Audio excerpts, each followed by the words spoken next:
Hello നമസ്കാരം. എല്ലാവർക്കും ജാഷി വയനാട് സ്റ്റോറീസിലേക്ക് ഹൃദയപൂർവ്വം സ്വാഗതം. കൊച്ചു കൊച്ചു സന്തോഷങ്ങൾ എന്ന നോവലിൻ്റെ 14-ാമത്തെ അധ്യായത്തിലേക്ക്. അത്താഴം കഴിഞ്ഞ് അടുക്കളയിലെ ജോലികളെല്ലാം തീർത്തത് അനീറ്റയും ഡേസിയും കൂടിയാണ്. അപ്പോഴേക്കും മണി 10 കഴിഞ്ഞു. അനീറ്റ ബെഡ്റൂമിലേക്ക് ചെന്ന് വാതിലടച്ചു. ജോഷി അപ്പോഴും കണ്ണുകൾ അടച്ച് കിടക്കുകയായിരുന്നു. ആസ്ട്രോയിൽ അപ്പോഴും സിഗരറ്റ് കുറ്റിയിൽ നിന്നും പുകവരുന്നത് അവൾ കണ്ടു. അയാൾ ഉറക്കം നടിച്ച് കിടക്കുകയാണെന്ന് അവൾക്ക് മനസ്സിലായി. അവൾ ചീർപ്പെടുത്ത് മുടി ചീകി പിന്നിക്കെട്ടി. ബിന്നിക്ക് തൻ്റെ മുടി ഒരുപാട് ഇഷ്ടമായിരുന്നു.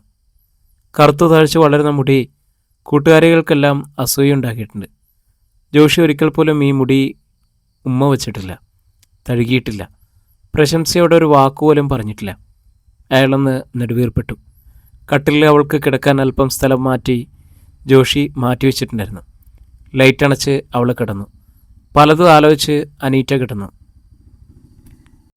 അവൾക്ക് നേരെ ജോഷി ഒന്ന് തിരിഞ്ഞു വന്നെങ്കിൽ, ഒന്ന് കെട്ടിപ്പിടിച്ചെങ്കിൽ അവൾ ആഗ്രഹിച്ചു.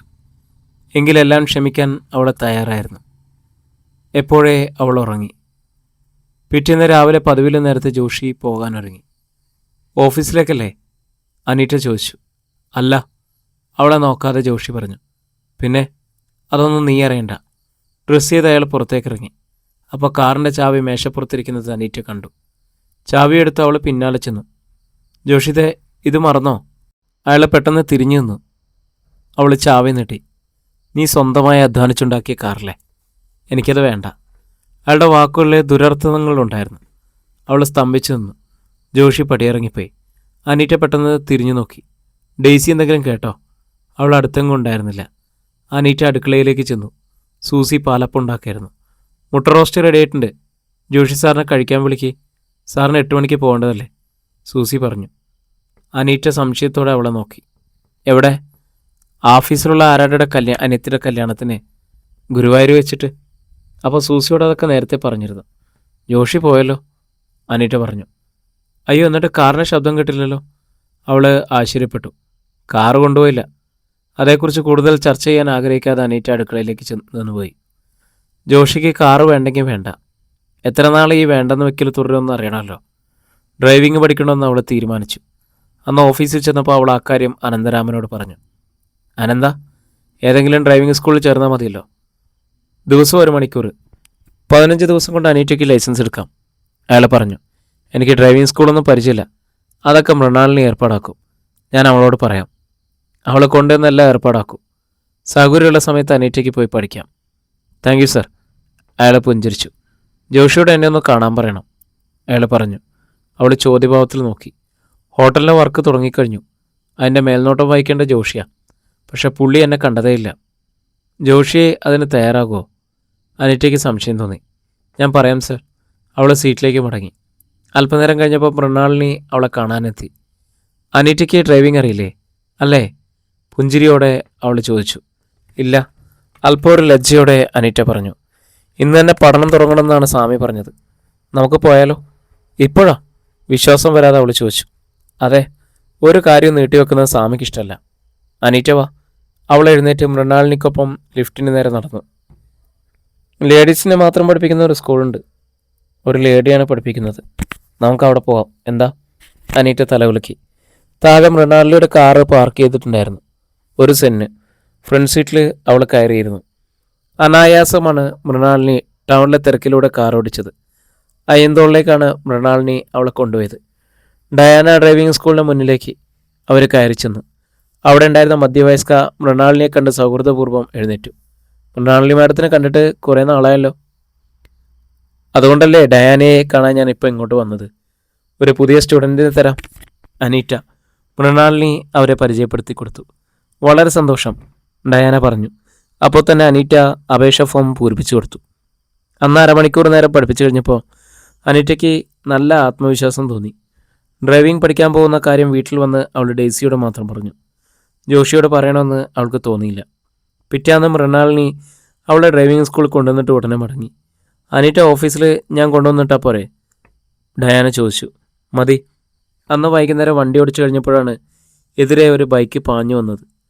അനീറ്റ പെട്ടെന്ന് സൈഡ് ഒഴിഞ്ഞു കൊടുക്കാൻ സാധിച്ചില്ല. ഡയാന സഹായിച്ചപ്പോഴേക്കും ബൈക്ക് വന്ന് കാറിൽ ഉരസി അല്പം കൂടി മുമ്പോട്ട് ഓടി ഒരു വശത്തേക്ക് മറഞ്ഞു. അവൾ ഭയന്നുപോയി. ബൈക്കിൽ 2 പേരുണ്ടായിരുന്നു. 2 പേരും പരിക്കില്ലാതെ ചാടി എഴുന്നേറ്റു. പിന്നിലിരുന്ന ആൾ ജോഷിയാണെന്ന് അവളൊരു ഞെട്ടലോടെ കണ്ടു. എവിടെ നോക്കിയിട്ട് നീയൊക്കെ വണ്ടി ഓടിപ്പിക്കാൻ പഠിക്കുന്നത്?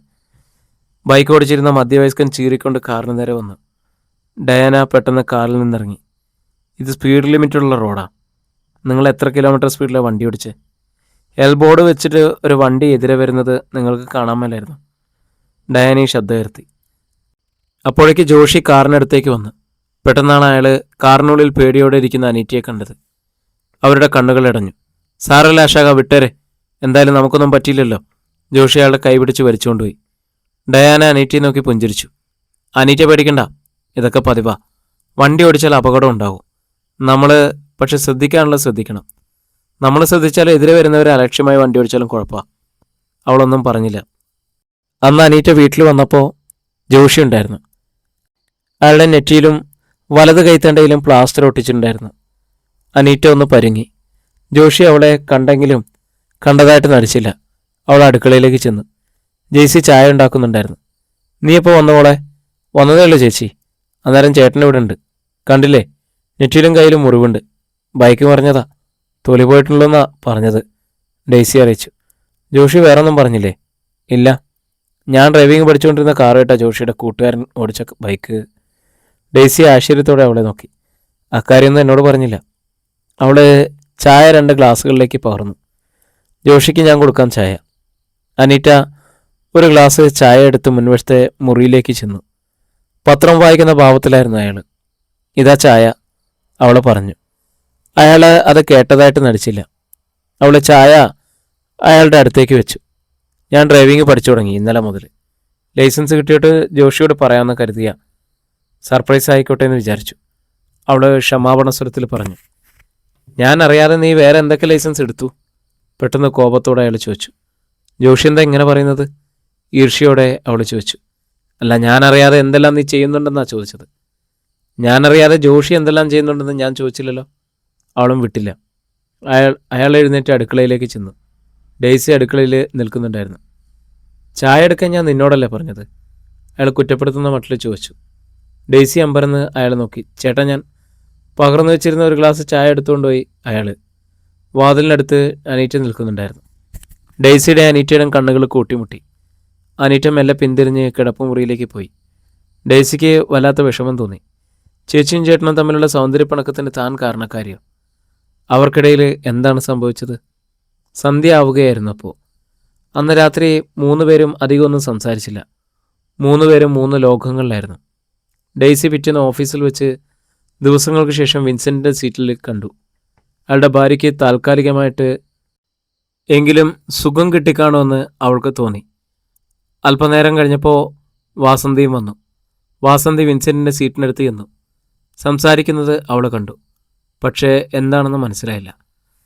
11 മണിയായപ്പോൾ ചായ വന്നു. ചായയുമായിട്ട് വാസന്തി ഡെയ്സിയുടെ അടുത്തേക്ക് വന്നു. വിൻസെൻറ്റിൻ്റെ വൈഫിനെ ഇപ്പോഴെങ്ങനെയുണ്ട് ചേച്ചി?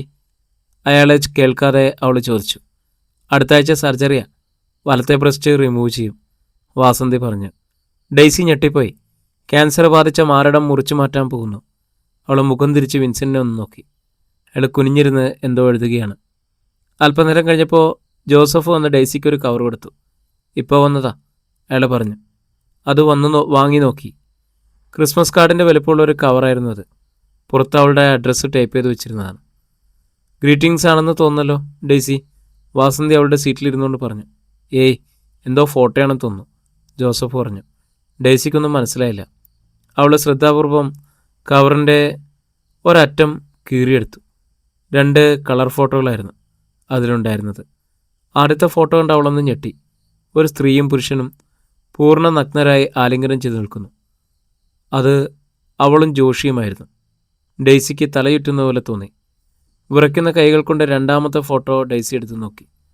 ഒരു സ്ത്രീയും പുരുഷനും പൂർണ്ണ നഗ്നരായി കട്ടിൽ കെട്ടിപ്പിടിച്ച് കിടക്കുന്നു. ജോഷിയും അവളുമായിരുന്നു ആ ചിത്രത്തിൽ. തലക്കടിയേറ്റതുപോലെ ഡെയ്സിയുടെ കാഴ്ച മങ്ങി. അവളുടെ ബോധം മഷിച്ചു തുടങ്ങി. കസരയിൽ നിന്നും മറിഞ്ഞ അവളൊരു വിഷത്തേക്ക് വീണു. അതുകൊണ്ട് വാസന്തി, വിൻസെൻറ്റും ജോസഫും ചാടി എഴുന്നേറ്റു. വാസന്തി എന്ന് അവളെ താങ്ങിയെടുത്തി. എന്ത് പറ്റി ഡെയ്സി? തലയിട്ടിലുണ്ടായിരിക്കും, ആരെങ്കിലും കുറച്ച് വെള്ളം എടുത്തുകൊണ്ട് വാ, ജോസഫ് പറഞ്ഞു. വിൻസെൻ്റ് വേഗം ചെന്ന് കൂളറിൽ നിന്നും ഒരു ഗ്ലാസ് വെള്ളം എടുത്തുകൊണ്ടുവന്നു. ജോസഫ് അത് വാങ്ങി അല്പം വെള്ളം ഡെയ്സിയുടെ മുഖത്തേക്ക് കുടഞ്ഞു. അവൾ കണ്ണുകൾ തുറന്ന് പകച്ചു നോക്കി. ഉത്കണ്ഠയോടെ അവളുടെ മുഖത്തേക്ക് തന്നെ നോക്കി നിൽക്കുന്ന വിൻസെൻറ്റിനെയും വാസന്തിയെയും ജോസഫിനെയും അവൾ കണ്ടു. എന്തുപറ്റി ഡെയ്സി? അസുഖം വല്ലതും തോന്നുന്നുണ്ടോ? വിൻസെൻ്റ് ചോദിച്ചു. ഇല്ലെന്ന് അവൾ തലയാട്ടി. പിന്നെ മെല്ലെ എഴുന്നേറ്റ് കസരയിലിരുന്നു. മേശപ്പുറത്ത് ഫയലുകൾക്കിടയിൽ ഒരു ഫോട്ടോ കമന്ന് കിടക്കുന്നത് അവൾ കണ്ടു. അവൾ ഫയലെടുത്ത് അതിന് മേലെ വെച്ചു. ഹോസ്പിറ്റലിൽ പോകണോ ഡെയ്സി? പെട്ടെന്ന് വിൻസെൻ്റ് ചോദിച്ചു. വേണ്ട, ക്ഷീണിതമായ സ്വരത്തിൽ അവൾ പറഞ്ഞു. എന്തായാലും വീട്ടിലേക്ക് പോകുന്നതാണ് നല്ലത്. പോയി റെസ്റ്റ് എടുക്കണം. ചേച്ചിയുടെ നമ്പർ താ, ഞാൻ വിളിച്ചു പറയാം. ഡെയ്സി ബാഗിൽ നിന്നും ചെറിയ ഫോൺ ബുക്ക് എടുത്ത് വിൻസെൻറ്റിന് കൊടുത്തു. അനീറ്റ എന്നല്ല ചേച്ചിയുടെ പേര്? വാസന്തി വെച്ചു. വിൻസെൻ്റ് ഫോൺ ചെയ്യാൻ പോയി. അനീറ്റയുടെ മൊബൈൽ നമ്പറാണ് അയാൾ ഡയൽ ചെയ്തത്. പരിചയമില്ലാത്തൊരു നമ്പർ കണ്ടപ്പോൾ അനീറ്റ ഒന്ന് സംശയിച്ചു. പിന്നെ അതെടുത്തു. ഹലോ അനീറ്റയല്ലേ? വിൻസെൻ്റ് ചോദിച്ചു. അതെ, എൻ്റെ പേര് വിൻസെൻ്റ്. ഡെയ്സിയുടെ ഓഫീസിൽ ഞാൻ വർക്ക് ചെയ്യുന്നത്. ഇത്തിരി മുമ്പേ ഡെയ്സിക്കൊരു തലയിട്ടൽ പോലെ ഉണ്ടായി. അനീറ്റ ഭയന്നുപോയി. എന്നിട്ട് അവൾ എവിടെയാണിപ്പോൾ? കുഴപ്പമൊന്നുമില്ല, ഇവിടെ ഓഫീസിലുണ്ട്. ഒറ്റയ്ക്ക് വീട്ടിലേക്ക് വിടുന്നത് ശരിയല്ലെന്ന് ഞാൻ വിചാരിച്ചു. അതാ ഞാനിതാ വരുന്നു. അവൾ അപ്പം തന്നെ അനന്തരാമൻ്റെ മുറിയിലേക്ക് ചെന്ന് വിവരം പറഞ്ഞു. വേഗം ചെല്ല്, ഞാൻ കാറിന് പറയാം. അയാൾ ധൃതിയിൽ ഫോൺ എടുത്ത് ഡയൽ ചെയ്തു. ലിഫ്റ്റ് വഴി താഴെ അനീറ്റ ചെന്നപ്പോഴേക്കും കാറെടുത്ത് ഡ്രൈവർ രാഘവൻ തയ്യാറായി നിൽക്കുന്നുണ്ടായിരുന്നു. നമുക്ക് ഹെഡ് പോസ്റ്റ് ഓഫീസിൽ വേഗം പോകണം. ബാക്ക് സീറ്റിൽ കയറിയിരുന്നുകൊണ്ട് അനീറ്റ പറഞ്ഞു. ട്രാഫിക് ജാം ഉണ്ടായിരുന്നെങ്കിലും അധികം സമയം കളയാതെ അവർ പോസ്റ്റ് ഓഫീസിലെത്തി. രാഘവൻ വെറ്റി, ഞാനിപ്പോൾ വരാം. അനീറ്റ കാറിൽ നിന്ന് ഇറങ്ങി പോസ്റ്റ് ഓഫീസിലേക്ക് കയറി ചെന്നു. മേശപ്പുറത്ത് തലയാഴ്ച കിടക്കായിരുന്നു അപ്പോൾ ഡെയ്സി. അവളുടെ ശരീരത്തിലെ വിറയൽ അപ്പോഴും മാറിയിരുന്നില്ല. മനസ്സിനേറ്റ ഷോക്കിൽ നിന്നും അവൾ വിമുക്തയായിരുന്നില്ല. എന്തുപറ്റി മോളെ നിനക്ക്? അവളുടെ ചുമലിൽ കൈവച്ച് അനീറ്റ ചോദിച്ചു. ഡെയ്സി തലയുയർത്തി നോക്കി. ഒന്നുമില്ല ചേച്ചി, ഒരു തലകറക്കം പോലെ ഉണ്ടായി. അതങ്ങ് മാറി, സാരമില്ല, അവൾ പറഞ്ഞു. വാസന്തി വന്ന് സംഭവിച്ചെല്ലാം പറഞ്ഞു. നമുക്ക് വീട്ടിൽ പോകാം മോളെ, വാ. എല്ലാം കേട്ട് കഴിഞ്ഞ് അനീറ്റ പറഞ്ഞു. ഹാൻഡ് ബാഗ് എടുത്ത് ഡെയ്സി മെല്ലെ എഴുന്നേറ്റു. മേശപ്പുറത്ത് കിടന്നിരുന്ന ഫോട്ടോ അവൾ നേരത്തെ തന്നെ ബാഗിലാക്കി കഴിഞ്ഞിരുന്നു. വീട്ടിൽ ചെന്ന് കഴിഞ്ഞ് അനീറ്റ കാറ് തിരിച്ചയച്ചു. മോള് കുറച്ചു നേരം കിടക്ക്, ഞാൻ കാപ്പി ഉണ്ടാക്കി തരാം, അവൾ പറഞ്ഞു. ഡെയ്സിക്ക് നല്ല ക്ഷീണമുണ്ടായിരുന്നു. അവൾ മുറിയിൽ ചെന്ന് കിടന്നു. അനീറ്റ അടുക്കളയിലേക്ക് പോയി. ആരായിരിക്കും ആ ഫോട്ടോകൾ അയച്ചത്? എത്ര ആലോചിച്ചിട്ടും അവൾക്കൊരു പിടിയും കിട്ടുന്നില്ല. പരിചയമുള്ള ആരെങ്കിലും ആയിരിക്കും. ജോഷ് ചേട്ടൻ്റെയും തൻ്റെയും ഫോട്ടോകൾ ഓർത്തപ്പോൾ അവൾ ഞെട്ടി. എത്രയും വേഗം അത് നശിപ്പിച്ച് കളയണം. ഡെയ്സി എഴുന്നേറ്റ് ബാഗ് എടുത്ത് തുറന്നു. അതിൻ്റെ ഉള്ളിൽ നിന്നും അവൾ കവറെടുത്ത് നോക്കിയപ്പോൾ ഒരു ഫോട്ടോ മാത്രമേ അതിലുണ്ടായിരുന്നുള്ളൂ. മറ്റേതവളെ അവൾ നടുങ്ങി. അനീറ്റ വരുന്ന കാലച്ച് കേട്ടപ്പോൾ അവൾ കവറ് ബാഗിനുള്ളിലേക്ക് വെച്ച് സിബിട്ടു. ഇതാ മോളെ. അനീറ്റ ഒരു കപ്പ് കാപ്പിയുമായിട്ട് വന്നു. ഒന്ന് ഡെയ്സിക്ക് കൊടുത്തിട്ട് മറ്റേത് അവളും കുടിച്ചു. അപ്പോഴാണ് അനീറ്റയുടെ മുറിയിൽ നിന്നും ബെല്ലടിക്കുന്ന ശബ്ദം കേട്ടത്. അവൾ എഴുന്നേറ്റ് നിന്ന് അതെടുത്ത് നോക്കി. അനന്തരാമനാണ് വിളിച്ചത്. ഡെയ്സിക്ക് എങ്ങനെ ഇരിക്കുന്നു? അയാൾ ചോദിച്ചു. കുഴപ്പമൊന്നുമില്ല സ്വാമി, അവൾ കാര്യങ്ങൾ പറഞ്ഞു. ജോഷി ഇതുവരെ വന്നില്ലല്ലോ. ഞാനൊന്ന് വിളിക്കണോ? അയാൾ ചോദിച്ചു. വേണ്ട സ്വാമി, ഇപ്പോൾ ഓഫീസിൽ ഒരുപാട് വർക്കുള്ള സമയമാണ്. സൗകര്യം കിട്ടാത്തതുകൊണ്ടാവും. ഞാൻ ജോഷിയെ ഓർമ്മിപ്പിക്കാം. അവൾ ഫോൺ വെച്ചു. ജോഷി സ്വാമിയെ കാണാൻ പോകുമോ എന്ന് അവൾ സംശയിച്ചു. ഉള്ളിലുള്ള നീരസം മാറിയിട്ടില്ല. അനീറ്റയ്ക്ക് തല വിങ്ങുന്നത് പോലെ തോന്നി. ജോഷിയുടെ എല്ലാ തെറ്റുകളും താൻ ക്ഷമിച്ചു, മറന്നു. എന്നിട്ടും കല്യാണത്തിന് മുമ്പുണ്ടായിരുന്ന ഒരു സ്നേഹബന്ധത്തിൻ്റെ പേരിൽ അവൾ ഡെയ്സിയുടെ മുറിയിലേക്ക് ചെന്നു. കിടക്കുകയായിരുന്നു അവൾ. കട്ടിലിൻ്റെ വക്കിൽ അനീറ്റയായിരുന്നു. എന്താ മോളെ, നിനക്കൊരു വിഷമം പോലെ? അവളുടെ തോളിൽ കൈവച്ച് അനീറ്റ ചോദിച്ചു. ഒന്നുമില്ല. എന്നാൽ പോയി കുളിക്ക്, ക്ഷീണം മാറും. ഡെയ്സി എഴുന്നേറ്റ് കുളിക്കാൻ പോയി. അനീറ്റയ്ക്ക് തലവേദന കൂടുന്നത് പോലെ തോന്നി. ഏതെങ്കിലും ബാമ്പ് പുരട്ടിയാൽ ആശ്വാസം കിട്ടുമെന്ന് വിചാരിച്ച് മുറി മുഴുവൻ തിരഞ്ഞു. പക്ഷെ കിട്ടിയില്ല. അവൾ ബാത്റൂമിൻ്റെ അടുത്തേക്ക് വന്നു. മോളെ, നിൻ്റെ കയ്യിൽ വിക്സോ ബാമോ വല്ലതും ഉണ്ടോ? നല്ല തലവേദന, അവൾ ഡെയ്സിയോട് വിളിച്ചു ചോദിച്ചു. എൻ്റെ ബാഗിൽ വിക്സ് കാണും ചേച്ചി, ഡെയ്സി പറഞ്ഞു. പെട്ടെന്നാണ് അവളൊരു കാര്യം ഓർത്തത്. ബാഗിൽ ആ ഫോട്ടോ ഉണ്ട്. ചേച്ചി അത് കണ്ട? ഞാൻ വന്നിട്ട് എടുത്തു തരാം ചേച്ചി, അവൾ വിളിച്ചു പറഞ്ഞു. തലവേദന സഹിക്കാൻ വയ്യ, ഞാൻ എടുത്തോളാം. അനീറ്റ പോയി.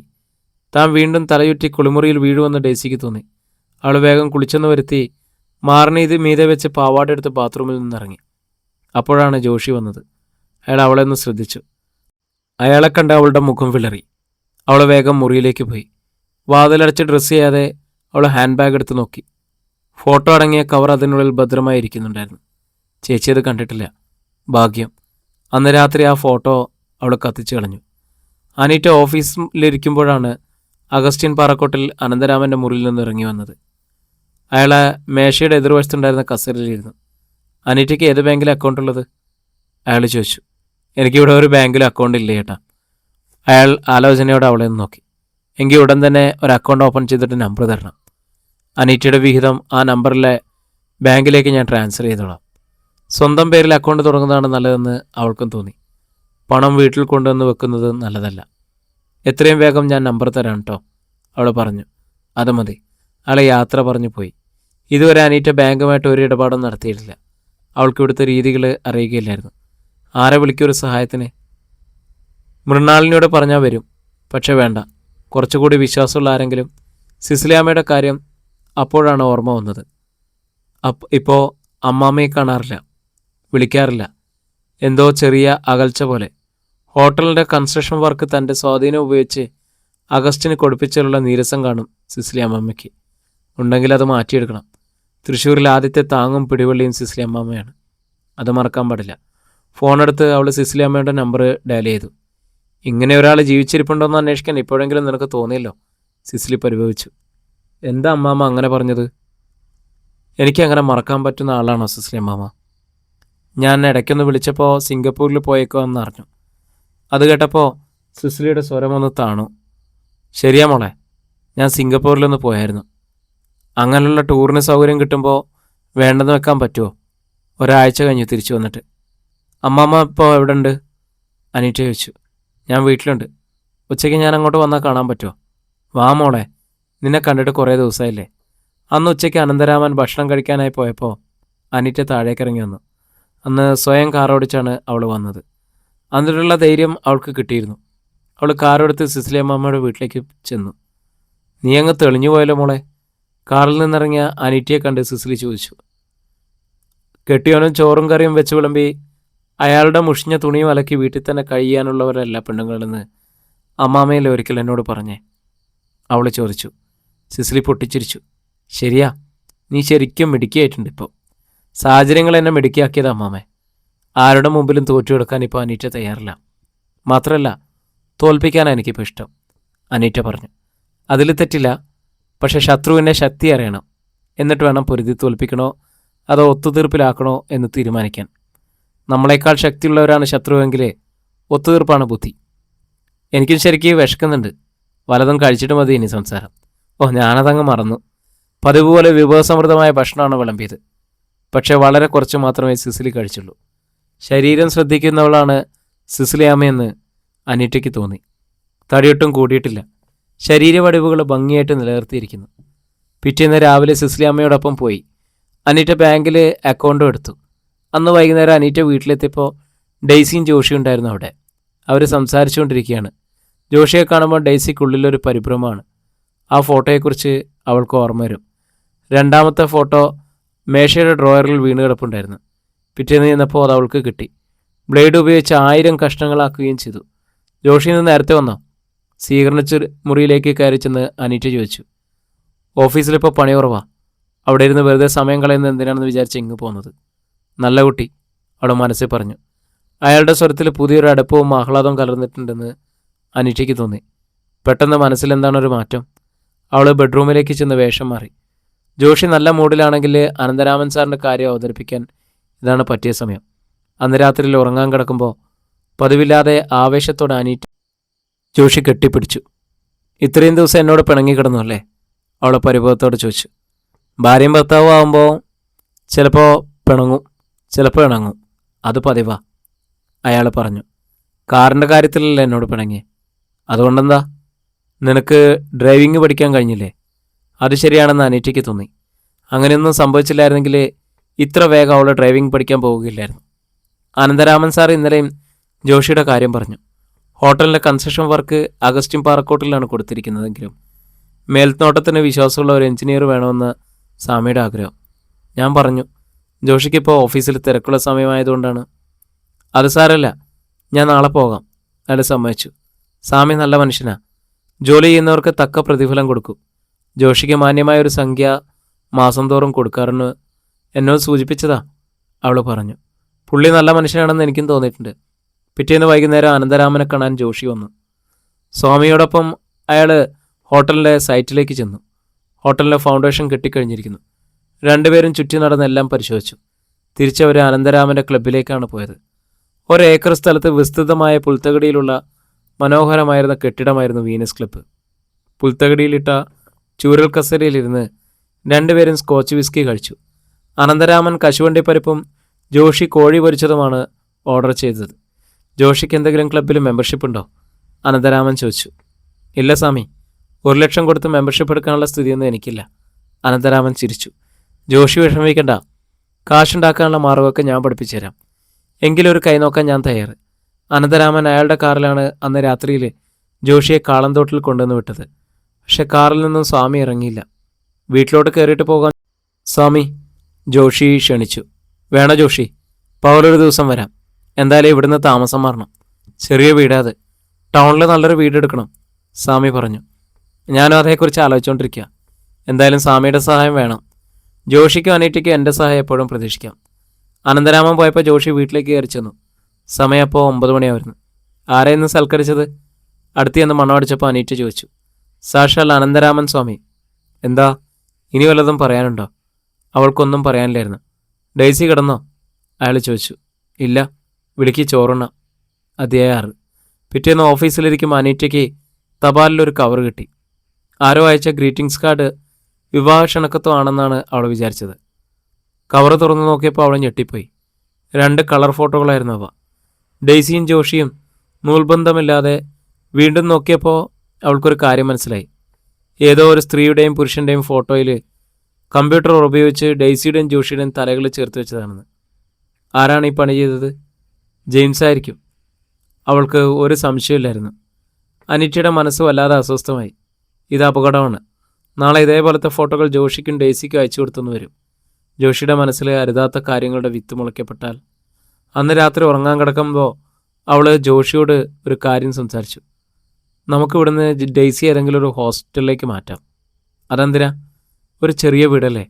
ഡെയ്സി എങ്ങോട്ടും മാറുന്നില്ല. ഇത്രയും ദിവസം ഒരു ചെറിയ വീട്ടിലല്ലേ താമസിച്ചത്. തന്നെയല്ല, നമ്മൾ ഉടൻ തന്നെ ടൗണിലേക്ക് ഒരു വലിയ വീടെടുക്കുന്നു. സ്വാമി സഹായിക്കാമെന്ന് പറഞ്ഞിട്ടുണ്ട്. എന്നാൽ അവളുണ്ടെങ്കിൽ നമ്മുടെ സ്വാതന്ത്ര്യം, അനീറ്റ വീണ്ടും വാദിച്ചു. ഡെയ്സിയെ എങ്ങോട്ടും മാറ്റുന്നില്ല. അവൾ നമ്മുടെ കൂടെ താമസിക്കും. നീ കിടന്നുറങ്ങാൻ നോക്ക്. ജോഷിയുടെ സ്വരത്തിൽ കാഠിന്യം മനസ്സിലായപ്പോൾ അനീറ്റ അറിയാതെ ഞെട്ടി. ലൈറ്റ് ഇടാതെ അനീറ്റ മെല്ലെ എഴുന്നേറ്റ് ഒരു നിമിഷം കിടക്കയിലിരുന്നു. ജോഷി നല്ല ഉറക്കമാണെന്ന് അവൾക്ക് മനസ്സിലായി. ചെറുതായി കൂർക്കം വലിക്കുന്നുണ്ടായിരുന്നു അവൾ ചെന്ന് ശബ്ദമുണ്ടാക്കാതെ അലമാര തുറന്നു. ഇരുട്ടുകാരന് ഉള്ളിലുള്ള സാധനങ്ങളൊന്നും കാണാൻ കഴിഞ്ഞിരുന്നില്ല. അവൾ 2ാമത്തെ തട്ടിലാണ് സാരികൾ മടക്കി വെച്ചിരുന്നതെന്ന് അവൾക്കറിയാമായിരുന്നു. 20ഓ 25ഓ സാരികൾ. അവയ്ക്കിടയിൽ എവിടെയോ ആണ് ഓഫീസിൽ വന്നപ്പോൾ അവൾ ബാഗിൽ നിന്നും ആ കവറെടുത്ത് ഒളിപ്പിച്ചു വെച്ചത്. ബാഗിലിരുന്ന യാദൃശികമായ ആ ഫോട്ടോകൾ ജോഷിയുടെ കണ്ണിൽപ്പെട്ടാലോ എന്നായിരുന്നു അവളുടെ പേടി. സാരികൾക്കിടയിൽ പരതിയപ്പോൾ ആ കവർ അവളുടെ കയ്യിൽ തടഞ്ഞു. ശ്രദ്ധാപൂർവം അനീറ്റ വാതിൽ തുറന്ന് പുറത്തേക്കിറങ്ങി.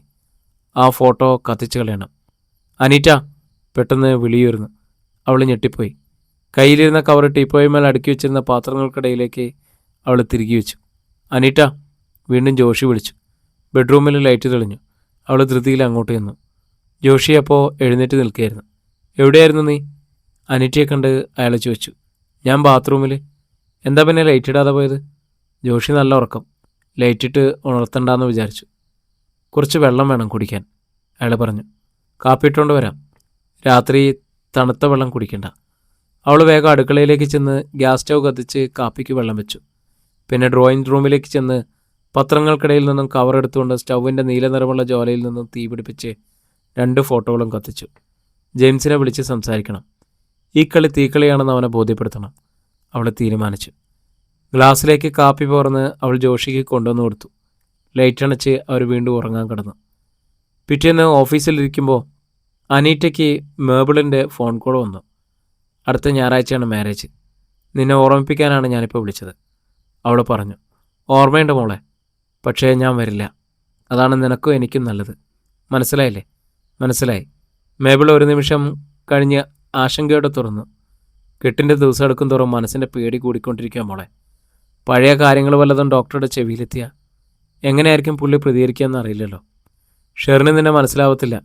സേവിയറും ഷെറിനുമായിട്ട് അധികം അടുപ്പത്തിന് പോകാതിരുന്നാൽ മതി.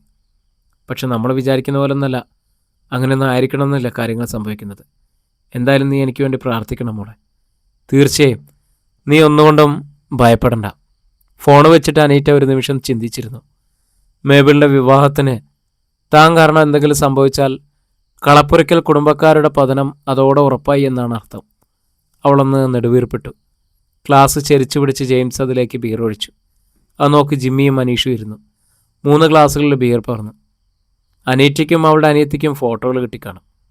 പക്ഷേ അവരുടെ റിയാക്ഷൻ എന്താണെന്ന് നമുക്കിതുവരെ മനസ്സിലാക്കാൻ കഴിഞ്ഞിട്ടില്ലല്ലോ, അനീഷ പറഞ്ഞു.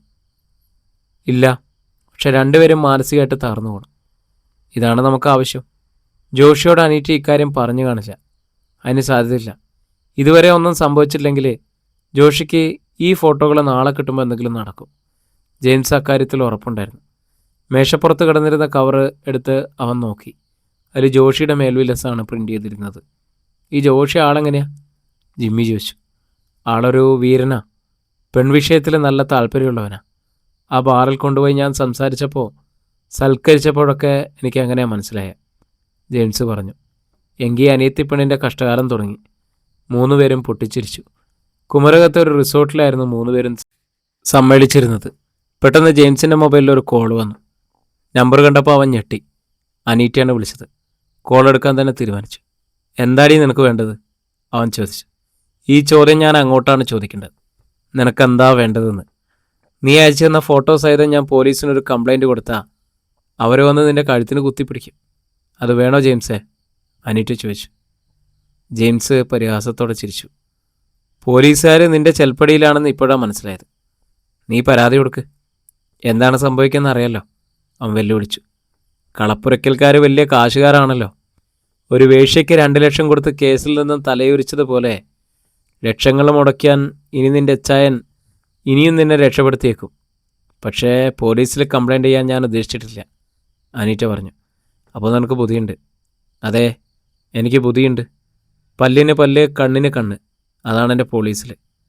തൃശ്ശൂരിൽ നല്ല കമ്പ്യൂട്ടർ വിദഗ്ധരുണ്ട് മോനെ ജെയിംസേ.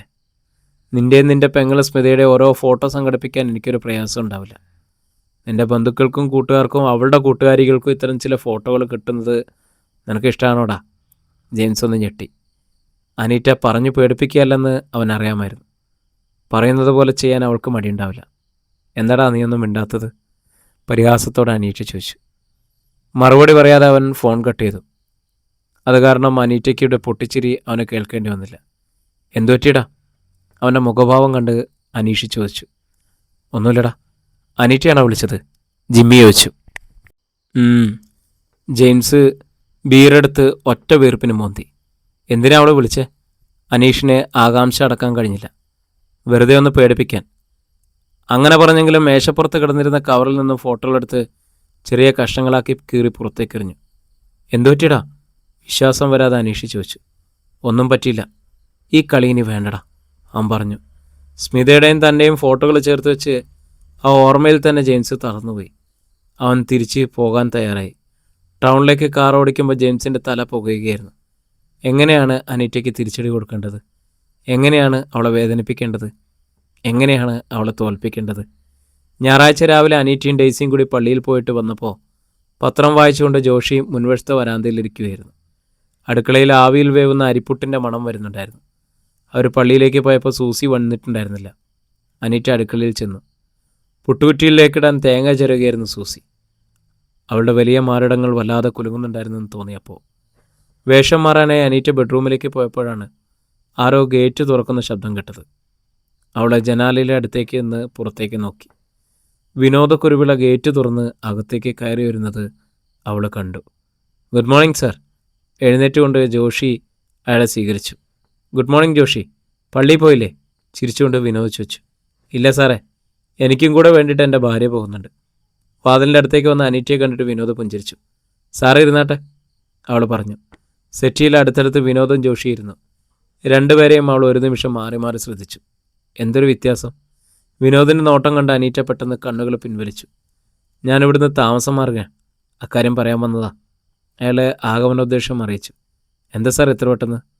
അവൾ ചോദിച്ചു. ഞാൻ ടൗണിൽ ഒരു വീട് വാങ്ങിച്ചു. അപ്പോൾ പിന്നെ എന്തിനാ വാടക വീട്ടിൽ താമസിക്കുന്നത്? എവിടെയാണ് സാറാ വീട് വാങ്ങിച്ചത്? ജോഷി വെച്ചു. പാട്ടുരയ്ക്കലാണ്. മെയിൻ റോഡല്ല, 200 മീറ്റർ ഉള്ളിലോട്ട് കയറ്റിയാണ്. റെസിഡൻഷ്യൽ ഏരിയ ആയതുകൊണ്ട് ഒരു ശാന്തതയൊക്കെ ഉണ്ട്. എത്ര സ്ക്വയർ ഫീറ്റാണ്? 3200. അപ്പോൾ വലിയ വീടാണല്ലോ, ജോഷി പറഞ്ഞു. താഴെയും മുകളിലായിട്ട് 5 ബെഡ്റൂമുകളുണ്ട്. സത്യത്തിൽ അത്ര വലിയൊരു വീടിൻ്റെ ആവശ്യം എനിക്കില്ല. കണ്ടപ്പോൾ വീട് ഇഷ്ടപ്പെട്ടു. ഒരു സുഹൃത്തിൻ്റെയാണ്, അതുകൊണ്ടങ്ങ് വാങ്ങി. അപ്പോഴാണ് ആദ്യത്തെ മുറിയിൽ ഫോൺ ബെല്ലടിച്ചത്. എന്നാണ് സാർ താമസം മാറുന്നത്? അനീറ്റ ചോദിച്ചു. നാളെ ഫർണിച്ചറൊക്കെ ഷിഫ്റ്റ് ചെയ്യും. മിക്കവാറും മറ്റന്നാൾ താമസം തുടങ്ങണമെന്നാണ് ഞാൻ വിചാരിക്കുന്നത്, വിനോദ് പറഞ്ഞു.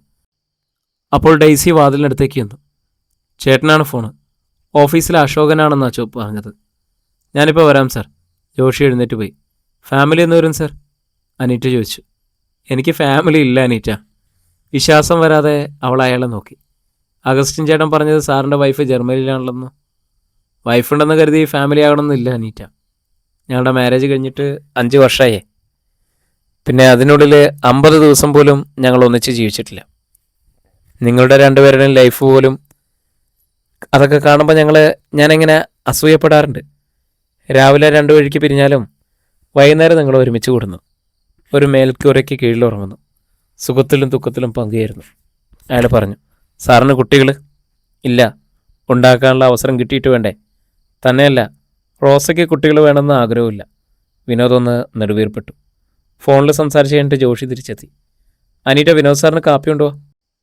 അയാൾ പറഞ്ഞു. സാറിന്ന് ഇവിടുന്ന ബ്രേക്ക്ഫാസ്റ്റ് കഴിക്കുന്നത്, അവളും പറഞ്ഞു. വിനോദ് അവളെ നോക്കി. ശരി, ക്ഷണം സ്വീകരിച്ചിരിക്കുന്നു. ചിലപ്പോൾ എനിക്ക് ഇനി ഇങ്ങോട്ട് വരാൻ അവസരം കിട്ടിയില്ലെങ്കിലോ? അയാൾ പറഞ്ഞു. അനീറ്റ വേഗം അടുക്കളയിലേക്ക് ചെന്നു. സൂസിയോടൊപ്പം ഡെയ്സി ഉണ്ടായിരുന്നു അവിടെ. ബ്രേക്ക്ഫാസ്റ്റിന് വിനോദ് സാറും കാണും. പുട്ടും കറിയും മതിയോ? അവൾ ചോദിച്ചു. സൂസി ആലോചിച്ചു. ഞാനിങ്ങോട്ട് വരുമ്പോൾ ഇടതുവശത്തെ കടയിൽ നിന്നും നല്ല ഞാലിപ്പൂവൻ പഴം കണ്ടു. ഒരു പടല മേടിച്ചാൽ തരക്കേടില്ലായിരുന്നു. പിന്നെ പപ്പടവും കച്ച. അവൾ പറഞ്ഞു. ആര് പോയി പഴം മേടിക്കും? ജോഷി സാറിന് ഇപ്പം എങ്ങനെ വിടും? ഞാൻ പോയി മേടിക്കാം. സൂസി തയ്യാറായി. 10 മിനിറ്റിനകം ബ്രേക്ക്ഫാസ്റ്റ് തയ്യാറായി. ഡിന്നർ സെറ്റ് എടുത്ത് എല്ലാം വിളമ്പി മേശപ്പുറത്ത് വെച്ചിട്ടാണ് അനീറ്റ എന്ന് ജോഷിയും വിനോദിനെയും കഴിക്കാൻ വിളിച്ചത്. പണ്ട് അമ്മച്ചി ഉണ്ടാക്കി തന്ന ചിരട്ടപ്പുട്ടിൻ്റെ രുചി ഇപ്പോഴും നാവിലുണ്ട്. അതൊക്കെ ഒരു കാര്യം. ഇന്ന് ബ്രേക്ക്ഫാസ്റ്റിന് ബ്രെഡും ജാമും അല്ലെങ്കിൽ ബ്രെഡും ഓംലേറ്റും. പ്ലേറ്റിലേക്ക് ഒരു ചില്ലി പുട്ടെടുത്ത് വെച്ചിട്ട് അതിന്മേൽ കടലക്കറി ഒഴിക്കുമ്പോൾ വിനോദ് പറഞ്ഞു.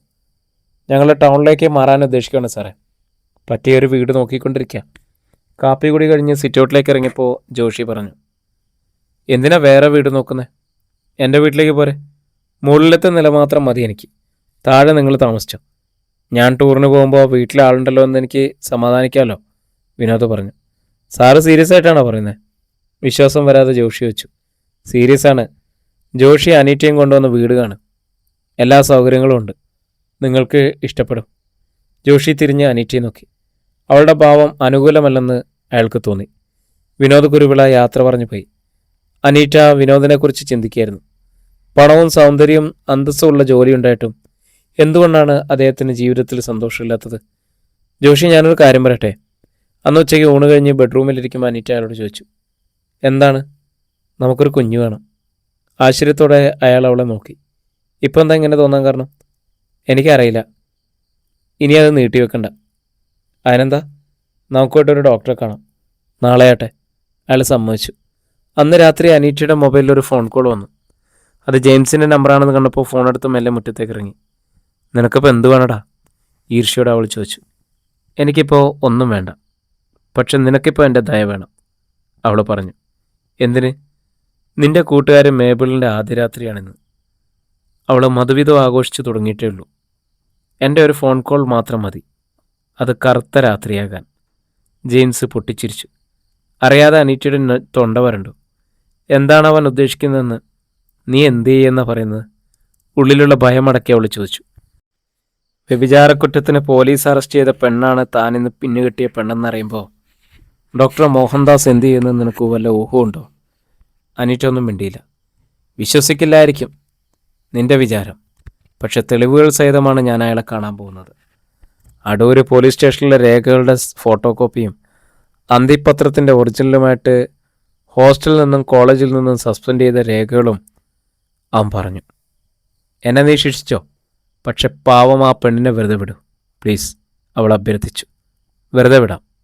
പക്ഷെ നീ വരണം എൻ്റെ അടുത്ത്, ഞാൻ പറയുന്ന സ്ഥലത്ത് ഒറ്റയ്ക്ക്. എന്താ, സമ്മതമാണോ? അവൻ ചോദിച്ചു. അവളൊന്നും മിണ്ടിയില്ല. എനിക്ക് നിന്നെ വേണം, ഒറ്റത്തവണ മാത്രം. അതെൻ്റെ ഒരു വാശിയാ. സമ്മതമാണോ? ഇപ്പം പറയണം. ജെയിംസ് ആലോചിച്ചു. എന്തു പറയണമെന്നറിയാതെ അനീറ്റ ഫോണുമായിട്ട് നിന്നു. പ്രിയരെ, നമ്മുടെ കഥ ഇവിടെ തുടരുകയാണ് കേട്ടോ. ഇതിൻ്റെ അടുത്ത ഭാഗമായിട്ട് നമുക്ക് വീണ്ടും കാണാമെന്നേ. ഒത്തിരി സ്നേഹത്തോടെ നിങ്ങളുടെ സ്വന്തം ജാഷി വയനാട്. കേൾക്കൂ കേൾക്കൂ, കേട്ടുകൊണ്ടേയിരിക്കും ഞാനും നിങ്ങളും നമ്മുടെ കഥകളും.